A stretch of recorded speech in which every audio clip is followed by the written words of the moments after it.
Welcome to the design concept session. In this video, we're going to talk about your website. Now, websites can be pretty daunting. There's so many things to think about. We have the design, we have the content, and worst of all, the ever-changing technology.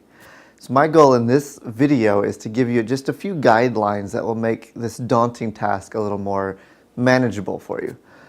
We're going to start by talking about your audience and how they use your website. There's no reason to include things on your website that people are just never going to use and look at.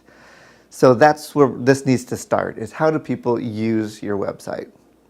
Then we're going to talk about some basic design principles, things like color, fonts, your logo, and then the platform that's running your website. These will make your website clean and effective. Remember, in today's world, design is the first thing that your audience will assess when they engage your church. So think back to those 3 reasons good design is important in your church today, and that's good design is the best way to break through all the noise of this world and reach your distracted audience. Intentional design is the most effective way to help people remember the message, and the pursuit of good design is important because we're working for the ultimate designer.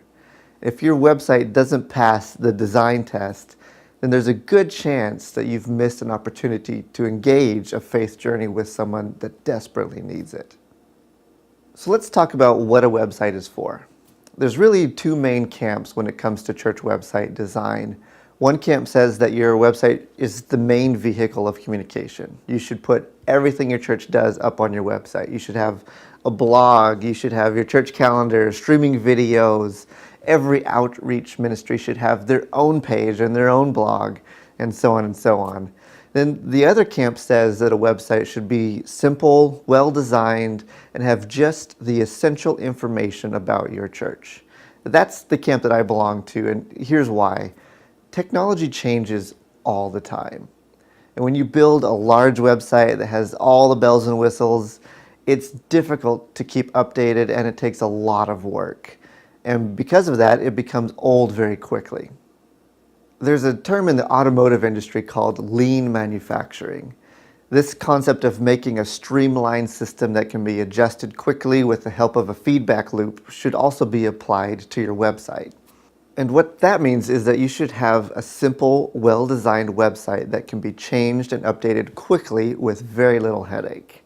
That sounds pretty good. One way to view your website is really as a glorified billboard. You should have just the basic information that people are looking for, and they should be able to find that information quickly and on any device. So that should really make you ask 2 questions. 1, who are the people looking at your website? And then 2, what information are they looking for? You might be surprised that the majority of people that view your website are actually not your members, but really they're people that are looking for a church. It's the guests that look at your website. And what information are they looking for? Really, it's 4 main things. When are your services? Where's the church located? What are the church's core values, the core beliefs? And how can I, and really my kids, get involved? So that's it. That's your church's website. You don't need any more than that. Now there's obviously a piece missing from this idea, and that's the interaction between the church and the members. How do you tell people what events are going on, how to volunteer for those events, what prayer requests there might be, what Bible studies are going on, and so on. In today's world, really those things are done through a church app. It's so simple and cheap nowadays for your church to get its own app that there's really no reason not to. And they're so incredibly powerful. That's not what this lesson is about, so I won't go into too much detail with that. But if you're interested, and I really hope you are, you can go check out pushpay.com or customchurchapps.com for more information about what they offer.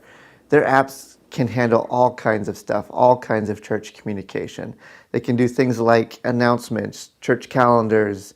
Your members can donate and give online. They can fill out sermon notes. They can turn in connection cards and prayer requests. They're just incredible, so definitely go check those out.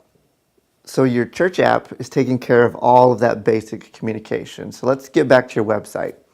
Now we know that guests are the one using your website, and we know what information they're looking for. when you meet, where you're located, what your beliefs are, and how to get connected. What are some basic design tips for your website? I want to talk about 4 major things: color, fonts, your logo, and a platform. I'm sure most of you already have a website, so pull that up now and see if your site passes the design tips. So first off, we have color. Your website should only have, at most, 3 colors. One primary color, one secondary color, and then an accent or a pop color. And that's it, no more. Let's take a look at the Kairos Courses website.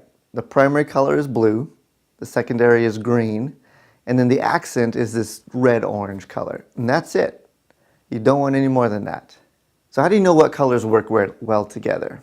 Let me show you a great website to help you with that. So let's head over to color.co.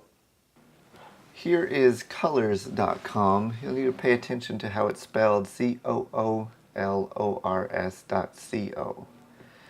The best way to get started is go straight to the generator. It will immediately show you some different colors that match well together. This down here is the code that you want to pay attention to and write down for that particular color. So here you can pick out a primary, a secondary, and an accent. You can also up here click on Explore, and that will show you several different options of different colors that work well together. Clicking on View will then show you those colors, and again their codes down at the bottom.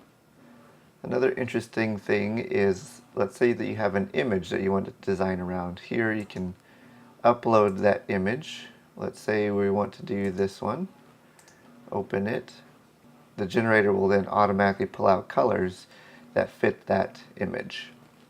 You can also click Auto, and it will move the primary color around if you want to do a different color. You can also manually move it. So let's say we want dark green for primary, this for an accent color, and then this for a pop color. You can click OK. There's your colors. So this is a great tool to help you pick out 3 colors for your logo. That's a great place to find contemporary colors for your website. So pick out a primary color, a secondary color, and then an accent color for your website. Now let's talk about fonts. With fonts, it's basically the same as color. You want one for your header and titles, one for the main body of your text, and then one accent color. No more. Again, I don't know how many times I go to a website and there's 10 different fonts and sizes, and it's just way too confusing. So that's why you only want 3 fonts. And luckily, just like with colors, there's a great website that can help you out with font pairs, and that's fontpair.co. It has all the latest fonts that are popular right now and paired them together to help you get started in choosing your 3 fonts. Here is fontpair.co. It's pretty straightforward. Basically just has 2 fonts paired that work well together. It has the titles for both of them, what they're called. This first one, as you can see here, the heading is that, and then the body is this one here. So you can go ahead and pick out 2 fonts that work well together. Your third accent font will typically be one of these fonts, but maybe smaller and italic. And so that will be your accent font. So go ahead and pick out 2 fonts that you can use on your website. So now that you have your 3 colors and your 3 fonts picked out, it's time to think about your logo. And this is something you really don't want to skimp on. If you can't afford it, you really need to hire a good designer. But it actually doesn't cost nearly as much as you might think. And really the place to start is with your own people, the people that you already know. I guarantee you that you know a graphic designer, or at least someone that knows one. So go ask around, see if you can find someone in your own community. You really want to empower the leaders that are in your church, and this is a great way to do that. And if you just really can't find someone, then here's a couple options for you also. The first is a free site called canva.com. It's a free online design program that has some great templates to help you get started. So you can pick something that you like, put your colors in it, maybe do a few adjustments, hit download, and there you go. You got your logo. But you really only want to use that if you're really in a pinch and just can't afford anything. But also, because you're doing the design yourself, you need to have a good eye for design if you want to go with this route. The next site is one called Fiverr.com. This is a site where you can hire a designer to do a logo for you. You have to be a bit careful here because there isn't much of a screening service, so you might need to spend a bit of time looking through several designers and looking at their portfolios before you find one that'll work for you. A very similar site is one called 99designs.com, and it's a pretty popular one. With this site, you get to put together a brief, a short statement about who you are, what you're looking for, and how much you're willing to pay. And then several designers will submit a design for you, and then you can choose from those. This is a great service because you get to see several options and several different choices, and it makes it a lot easier for you to get a good design.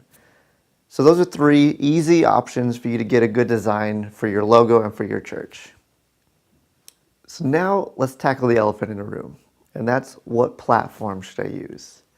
And by platform, what I mean is what is your website built on? I know of several churches that have a graphic designer that does their website for them, and when they need to make a change, they have to do a mock-up and send it to them. It goes back and forth, and then they have to sit down and write some code and use an FTP to upload to the server, and yuck, right? If I may be so bold, just stop that. There's no reason for a church to do something like that in today's world. You want to be a 21st century church, so let's use 21st century technology, and that's not it. So here's a couple options for you to use.